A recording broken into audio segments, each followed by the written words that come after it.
લોકસભા ચૂંટણીના ઉમેદવારો માટે ભાજપમાં મંથન. સુરેન્દ્રનગરમાં ભાજપ નવા ચહેરાને આપી શકે છે સ્થાન. ચુવાડિયા કોળી, તળપદા કોળીને આપી શકે છે ટિકિટ. ઠાકોર સમાજમાંથી નવા ચહેરાને પણ આપી શકે છે સ્થાન. ઠાકોર સમાજમાંથી સુરેન્દ્રનગર જિલ્લા બહારનો ચહેરો શક્ય છે. સુરેન્દ્રનગર લોકસભામાં ભાજપ નવા ચહેરાને સ્થાન આપી શકે છે. કોળી અથવા તો ઠાકોર સમાજમાંથી નવો ઉમેદવાર આવી શકે છે. ઠાકોર સમાજમાંથી અને સુરેન્દ્રનગર જિલ્લા બહારનો ચહેરો આવવાની પ્રબળ શક્યતાઓ છે. ફરી એકવાર ભાજપ નિશ્ચિત જ્ઞાતિ કોળી અને ઠાકોર સમાજમાંથી મુરતીઓ આપશે.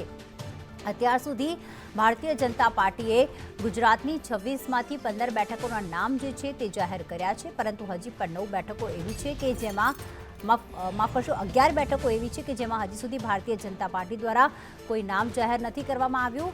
અન્ય જ્ઞાતિના ઉમેદવાર વિશે પણ પાર્લામેન્ટરી બોર્ડમાં ચર્ચાઓ થઈ રહી છે હાલમાં.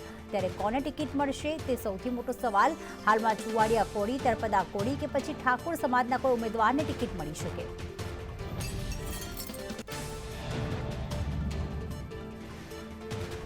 ભાવેશ પ્રજાપતિ જોડાઈ ગયા છે. ભાવેશ, સુરેન્દ્રનગર અને હાલમાં અલગ અલગ જ્ઞાતિના ઉમેદવારને ટિકિટ મળી શકે છે, પરંતુ સૌથી મોટી ચર્ચા એ છે કે સુરેન્દ્રનગર બહારનો કોઈ ચહેરો હોઈ શકે છે. કયા કયા નામ ચર્ચામાં ચાલી રહ્યા છે હાલમાં?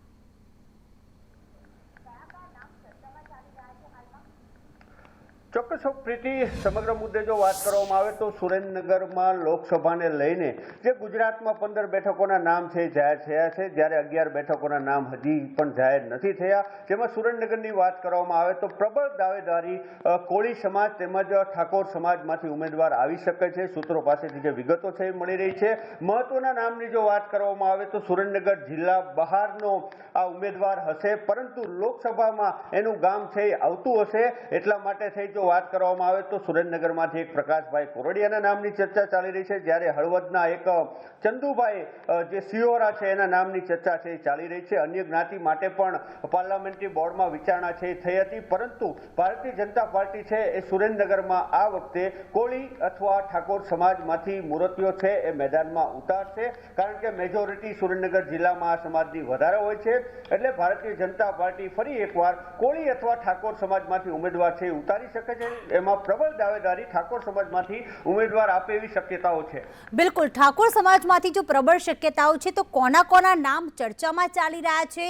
કયા ત્રણ નામની પેનલ હતી જેના પર ચર્ચા થઈ હતી? એવા કોઈ નામ સામે આવ્યા છે ભાવેશ? ચોક્કસ પ્રીતિ, વાત કરવામાં આવે તો ખાસ કરીને જે નામોની ચર્ચા હતી એમાં ચાલુ સાંસદ મહેન્દ્રભાઈ મુછપરાનું નામ પણ મોખરે હતું. સાથે અન્ય નામમાં કુંવરજીભાઈ બાવળિયાનું નામ હતું, જ્યારે પ્રકાશભાઈ કોરડિયા હતા. એ સિવાય પરસોત્તમભાઈ સાબરિયા હતા, જે અગાઉ ધાંગધ્રાના ધારાસભ્ય પણ હતા. હવે જે નવું નામ જે સામે આવે છે એ મોરબીના પૂર્વ જિલ્લા પંચાયતના પ્રમુખ જે ચંદુભાઈ સિયોરા છે એમનું નામ છે એ સામે આવી રહ્યું છે. એટલે પ્રબળ શક્યતાઓ છે કે ઠાકોર સમાજને મેદાનમાં ઉતારી શકે છે. આ વધીને 1 કે 2 દિવસમાં આ નવા જે 11 નામોની જાહેરાત થશે એમાં સુરેન્દ્રનગરનું નામ પણ અવશ્ય હશે. એટલે આ વખતે ભારતીય જનતા પાર્ટી છે એ ઠાકોર સમાજ ઉપર પોતાનો કળશ છે એ ઢોળી શકે છે. જી બિલકુલ, આભાર ભાવેશ તમામ વિગતો માટે.